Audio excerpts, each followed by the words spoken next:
Assalamualaikum warahmatullahi wabarakatuh. Waalaikumsalam warahmatullahi wabarakatuh. Selamat siang dan salam sejahtera untuk kita semua. Siap. Di sini kami dari kelompok 3 ingin mempresentasikan hasil kerja kami. Yang pertama, izinkan kami untuk memperkenalkan kami masing-masing. Saya Adil Fana Najmi. Saya Christopher Ota. Saya dari Setiawan Putra. Baiklah, di sini kami kelompok 3 akan mempresentasikan tentang Pancasila sebagai ideologi dasar negara. Baik, sebelum masuk ke materi, pertama kita akan mengetahui apa itu ideologi. Ideologi merupakan pengetahuan tentang ide-ide atau pengertian dasar pada masyarakat dalam kehidupan sehari-hari maupun dalam kehidupan berbangsa dan bernegara yang tercipta berdasarkan kebudayaan, agama, dan pemikiran para tokoh.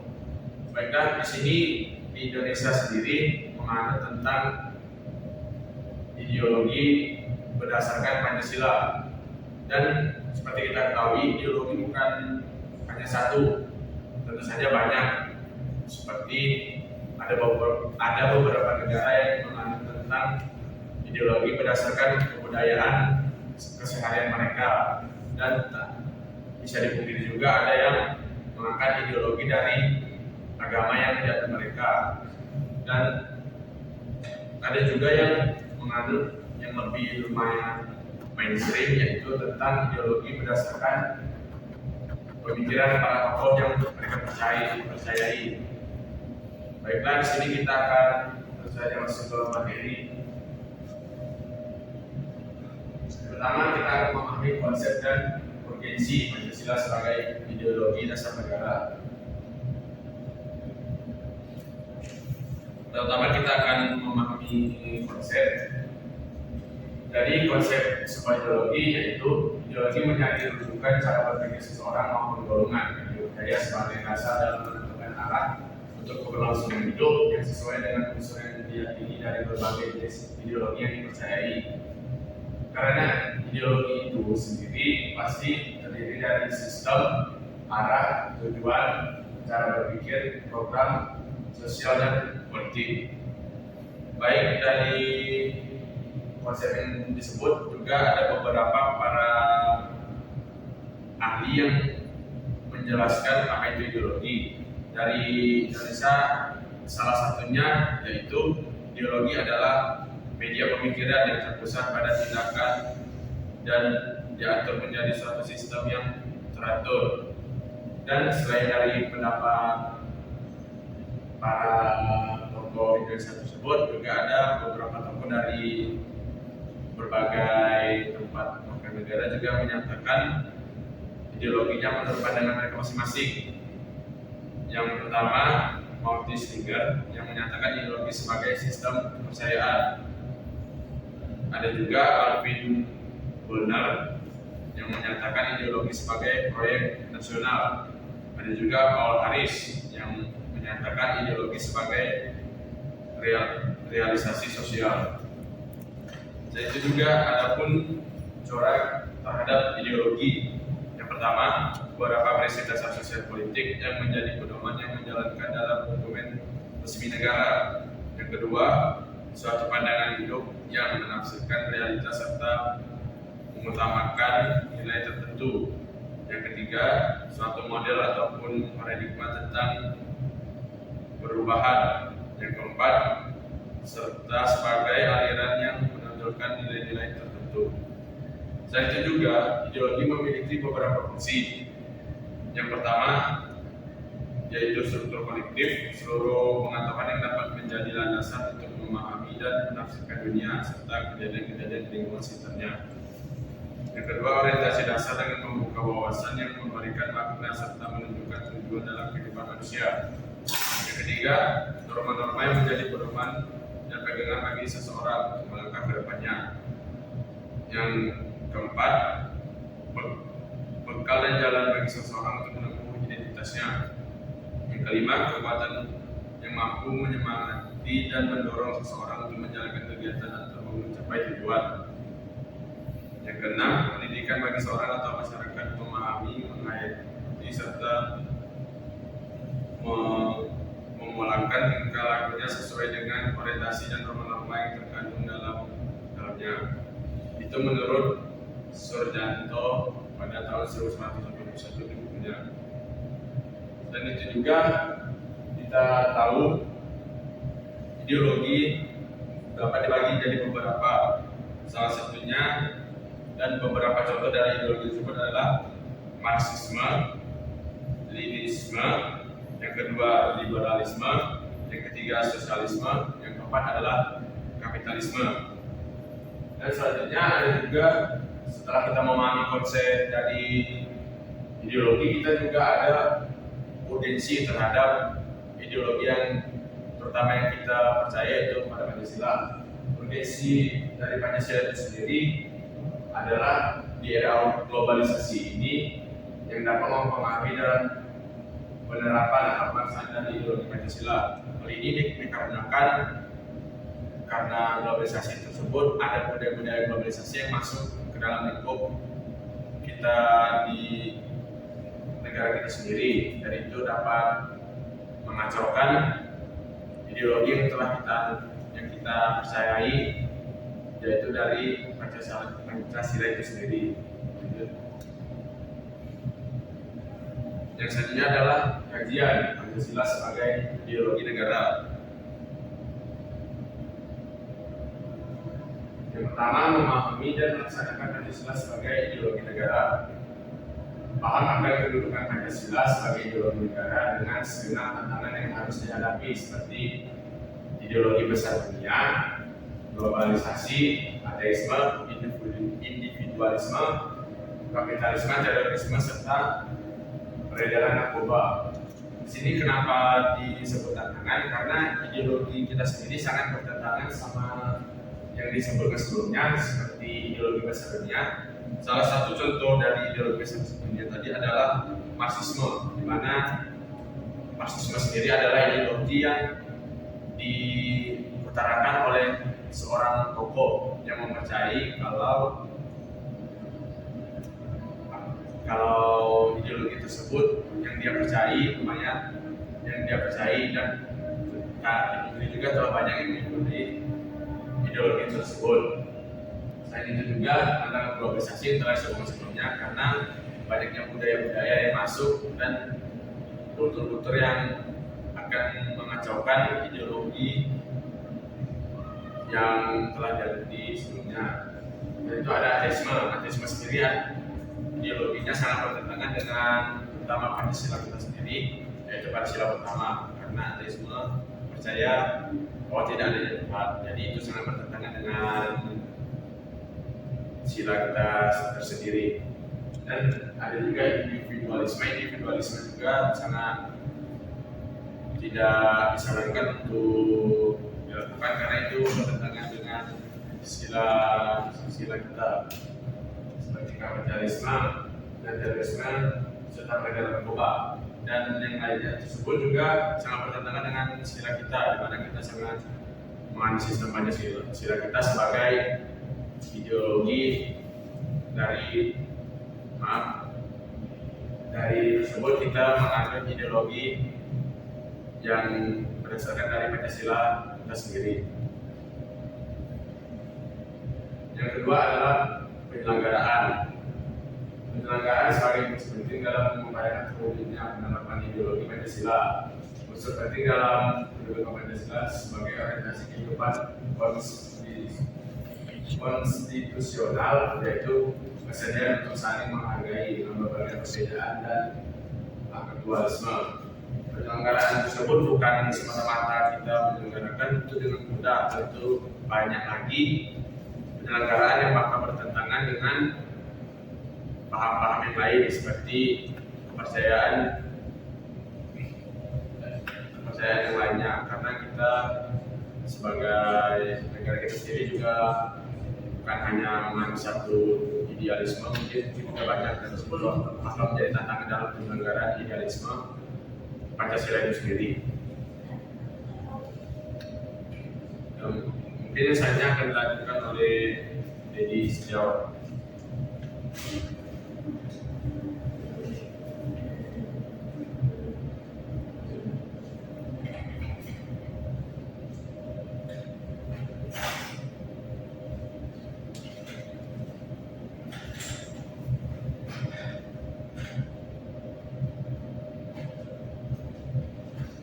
C adalah sumber histori, sosiologi, politis tentang Pancasila sebagai ideologi negara. Yang pertama adalah Presiden Soekarno. Pada masa pemerintahan Presiden Soekarno, Pancasila ditegaskan sebagai pemersatu bangsa dalam pidato politiknya.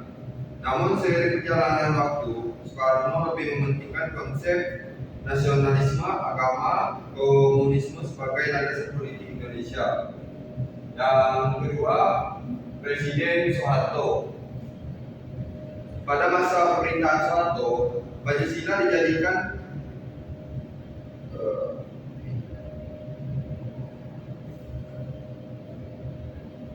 sebagai asas tunggal bagi organisasi politik dan organisasi masyarakat. Akibat dari cara-cara rezim dan dalam masyarakat, Pancasila memberikan pesan bahwa tafsir ideologi Pancasila adalah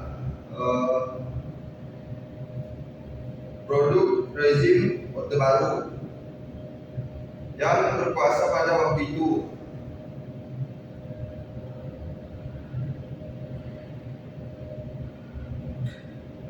Yang ketiga, Presiden Habibie.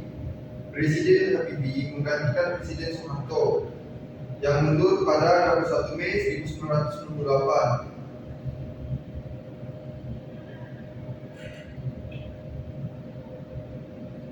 Atas desakan sebagai pihak Habibie menghapus penantaran pada masa ini, resonansi Pancasila kurang berkembang karena pemerintahan Habibie lebih disibukkan masalah politis dalam negeri maupun luar negeri. Di samping itu, lembaga yang bertanggung jawab terhadap sosialisasi nilai-nilai Pancasila dibubarkan dasar nomor 27 tahun 1969 tentang pencabutan Kepres nomor 10 1979 tentang Badan Pembinaan Pendidikan Pelaksanaan Pedoman Penghayatan dan Pengalaman Pancasila. Sebenarnya dalam Kepres tersebut dinyatakan akan dibentuk lembaga serupa, tetapi lembaga khusus yang mengkaji, mengembangkan dan mengawal Pancasila hingga saat ini belum ada. Yang keempat, Presiden Abdurrahman Wahid. Pada masa pemerintahan Presiden Abdurrahman Wahid muncul wacana tentang penghapusan tentang pelanggaran PKI dan penyebarluasan ajaran komunisme. Di masa ini yang lebih dominan adalah kebebasan berpendapat, sehingga perhatian terhadap ideologi Pancasila cenderung melemah. Yang kelima adalah Megawati.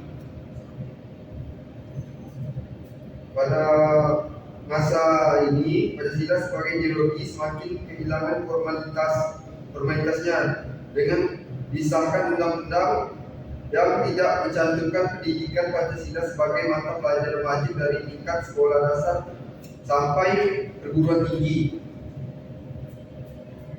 Yang keenam, Susilo Bambang Yudhoyono. Pemerintahan SBY yang berlangsung dalam 2 periode dapat dikatakan juga tidak terlalu memperhatikan pentingnya Pancasila dalam ideologi negara. Hal ini dapat dilihat dari belum adanya upaya untuk membentuk suatu lembaga yang berwenang untuk menjaga dan mengawal Pancasila sebagai dasar negara ideologi.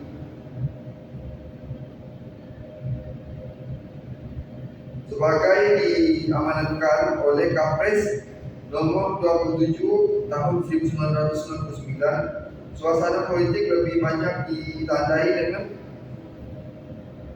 pertarungan politik untuk merebutkan kekuasaan atau meraih suara terbanyak dalam pemilu. Mendekati akhir masa jabatan Presiden SBY mengatakan undang-undang RI nomor 12 2012 tentang pendidikan tinggi yang mencantumkan mata kuliah Pancasila sebagai mata kuliah wajib.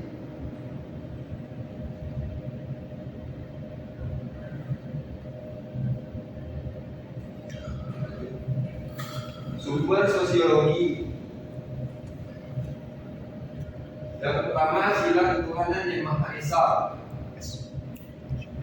dapat ditemukan dalam kehidupan beragama masyarakat Indonesia dalam berbagai bentuk kepercayaan dan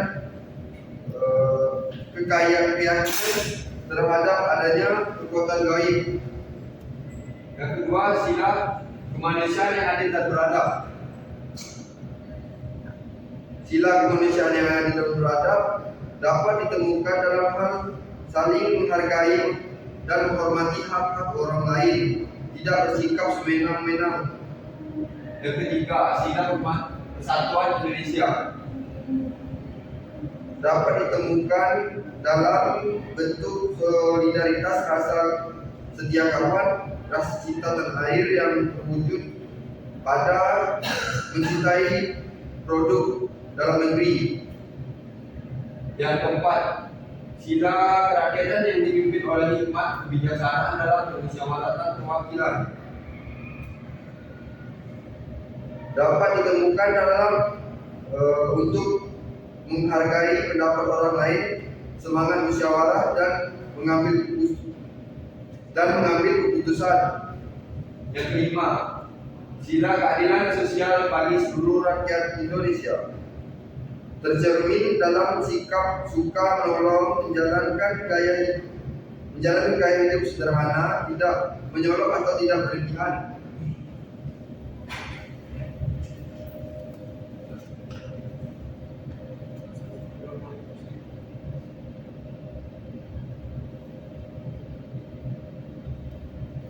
Sumber politis Pancasila sebagai ideologi negara. Pada bagian ini, yang A, sila ketuhanan yang Maha Esa diwujudkan dalam bentuk semangat toleransi antar umat beragama. Yang B, sila kemanusiaan yang adil beradab mewujudkan penghargaan terhadap pelaksanaan hak asasi manusia di Indonesia. Yang C, sila persatuan Indonesia diwujudkan dalam mendahulukan kepentingan bangsa ini, bangsa dan negara daripada kepentingan kelompok atau golongan termasuk partai. Yang keempat, sila kerakyatan yang dipimpin oleh hikmat kebijaksanaan dalam permusyawaratan perwakilan diwujudkan dalam mendahulukan pengambilan keputusan berdasarkan musyawarah dari orang voting daripada voting. Sila keadilan sosial bagi seluruh rakyat Indonesia diwujudkan dalam bentuk tidak menyalahgunakan kekuasaan untuk memperkaya diri atau kelompok, karena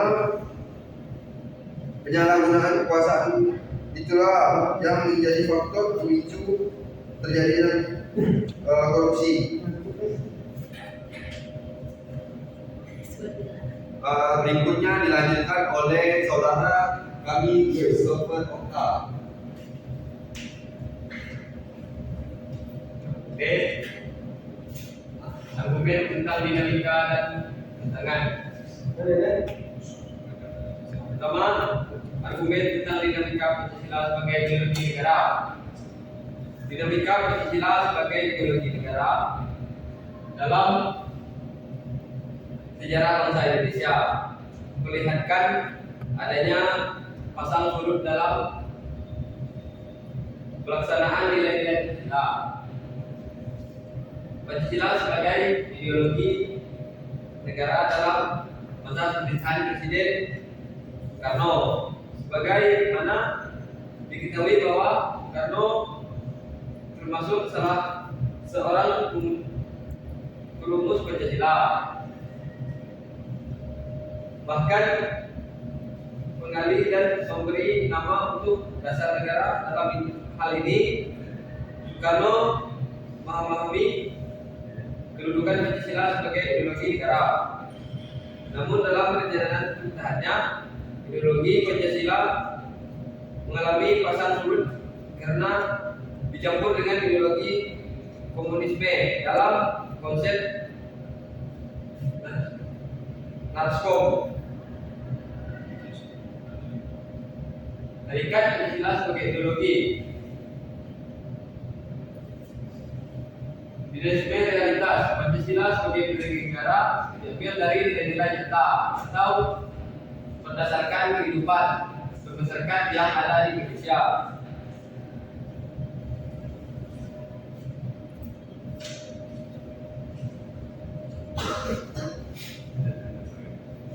Yang kedua, argumen tentang terhadap Pancasila sebagai ideologi negara. Dalam pelaksanaan Pancasila sebagai ideologi negara, tentu sangat banyak tantangannya. Adapun beberapa unsur yang mempengaruhi tentang Pancasila sebagai ideologi negara pada faktor internal meliputi pertarungan ideologi antara negara-negara, menguatnya isu kebudayaan global serta meningkatkannya kebutuhan dunia sebagai akibat tambahan penduduk dan teknologi. Adapun faktor internal yang meliputi pengertian lazim yang berkuasa penyerahan kekuasaan negeri. Selanjutnya akan dilanjutkan Ajri.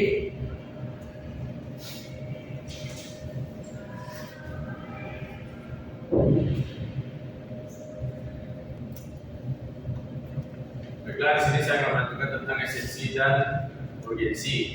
Esensi atau pendidikan Pancasila sebagai ideologi. Esensi dari Pancasila itu sendiri juga terpaku kepada 3 dimensi. Yang pertama adalah dimensi realitas Pancasila sebagai ideologi negara dan nilai-nilai nyata atau berdasarkan kehidupan masyarakat yang ada di Indonesia. Jadi penjelasan dari dimensi realitas ini di mana ideologi dari Pancasila itu sendiri diambil dari berbagai kebiasaan ataupun budaya masyarakat yang ada di Indonesia. Hal ini bertujuan untuk agar rakyat Indonesia itu sendiri dapat melakukan ideologi-ideologi itu tanpa rasa membebani atau dapat melakukannya dengan mudah. Yang kedua adalah dimensi idealitas Pancasila sebagai ideologi juga mengandung harapan atas cita-cita yang ingin dicapai oleh bangsa dan negara.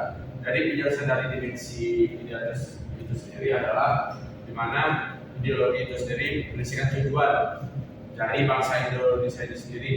Dengan tujuan tersebut dicantumkan pada ideologi itu sendiri agar Indonesia ini memiliki tujuan kedepannya untuk kemajuan bangsa dan negara ini. Yang ketiga adalah dimensi fleksibilitas. Pancasila sebagai ideologi negara juga mengharuskan masyarakat untuk berkembang ide-ide baru untuk mengembangkan bangsa dan negara. Jadi maksud dari dimensi fleksibilitas ini adalah tuntutan dari ideologi itu sendiri, di mana rakyat Indonesia sendiri juga dipaksa untuk mengeluarkan ide-ide mereka untuk mengembangkan banyak pengembangan yang lain. Jadi dengan ide-ide baru pengembangan tersebut agar dapat memajukan bangsa dan negara ini sendiri.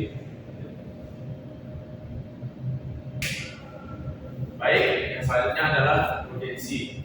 Jadi urgensi sendiri para Pancasila dalam kehidupan masyarakat tentu harus lengkap karena ideologi Pancasila ini sendiri juga sebagai kebutuhan masyarakat serta untuk perintah dari perilaku bilangan buruk. Karena ideologi ini sendiri menolak hal-hal yang bertentangan dengan ideologi itu sendiri. Jadi maksud dari urgensi sini di mana ideologi Pancasila ini sendiri harus konkret untuk menuntut masyarakat lebih ke jalan yang lebih bagus serta tidak simpang-siur. Makanya di sini dijelaskan bahwa ideologi Pancasila ini sendiri juga bakal menolak hal-hal yang bertentangan dengan ideologi Pancasila ini sendiri. Jadi dengan tujuan yang konkret juga menuntut Indonesia agar menuju jalan yang lebih baik serta melarang masyarakatnya untuk bertingkah yang buruk atau bakal merugikan bangsa negara itu sendiri. Jadi dengan dilakukannya hal tersebut, kita bakal menjadi lebih baik, dan dengan ideologi Pancasila sendiri, selain untuk membuat perbedaan kita baik, tentu juga akan berpengaruh dengan perkembangan bangsa dan negara itu sendiri. Sekian dari kelompok kami. Maaf jika ada kekurangan dan kesalahan kataan dalam ucapan kami. Kami pamit undur diri. Wassalamualaikum warahmatullahi wabarakatuh. Waalaikumsalam.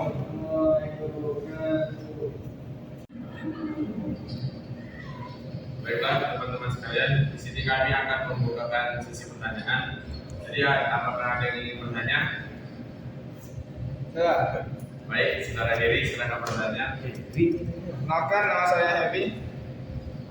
Saya ingin bertanya, bagaimana tanggapan teman-teman sekalian tentang sifat anak sekarang yang lebih bersifat individualisme? Bisa diulangi lagi pertanyaannya? Bagaimana tanggapan teman-teman sekalian tentang sifat anak sekarang yang lebih bersifat individualisme? Baik, mungkin pertanyaan akan tampung dulu. Selanjutnya, apakah ada yang bertanya lagi? Saya. Baik, saudara Bara, dipersilakan. Oke, perkenalkan nama saya Bara. Saya ingin bertanya mungkin mengenai dasar negara. Menurut Anda, dengan alasan pembentukan dasar negara itu sebagai ideologi dan sebagai pandangan, apakah di zaman sekarang hal-hal tersebut masih relevan dengan bagaimana pembentukan dari Pancasila tersebut sebagai dasar negara gitu? Dari perkembangan zaman, terus banyaknya kejadian-kejadian atau hal-hal yang mungkin sebenarnya sudah tidak relevan dengan adanya dasar negara tersebut dibuat, tetapi untuk sekarang kan Pancasila itu tetap menjadi dasar negara. Nah, bagaimana pandangan Anda tentang hal itu gitu? Jadi kesimpulannya mungkin lebih kepada bagaimana Anda melihat dari zaman ke zaman mengenai penerapan dasar negara. Baiklah, ada yang ingin bertanya lagi?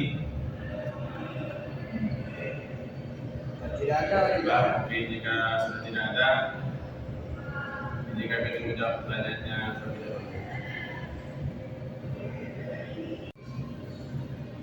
Baiklah, di sini kami akan menjawab pertanyaan dari teman-teman sebelumnya. Yang pertama, kami akan menjawab pertanyaan dari saudara Heri. Mungkin sudah pertanyaan dari saudara yang dijawabkan oleh Mokhtar. Baik, saya akan jawab pertanyaan dari Heri.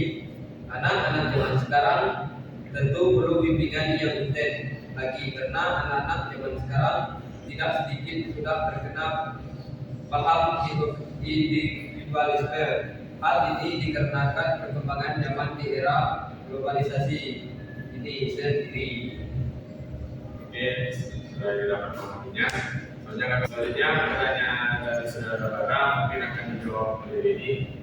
Pada penerapan ideologi dari zaman ke zaman pasti banyak tantangannya, seperti sudah dijelaskan sebelumnya. Penerapan dari zaman sekarang saja sudah ada kenaikan bahkan penurunan mengenai perubahan ideologi ini, karena zaman itu bertentangan dengan adanya komunisme. Pada zaman presiden sebelumnya pun tentu banyak kendalanya masing-masing, sampai hampir terlupakan tentang Pancasila yang akhirnya mewajibkan perguruan tinggi untuk menyelenggarakan mata kuliah Pancasila pada zaman sekarang. Tentu lebih banyak lagi tantangannya, karena tidak sedikit masyarakat sekarang banyak menganut individualisme dan lain-lain. Mungkin saudara Bara dapat memahaminya. Sekian dari kelompok kami. Maaf jika ada kekurangan atau kesalahan dalam penyampaiannya. Sekian dari kami. Assalamualaikum warahmatullahi wabarakatuh. Waalaikumsalam warahmatullahi wabarakatuh.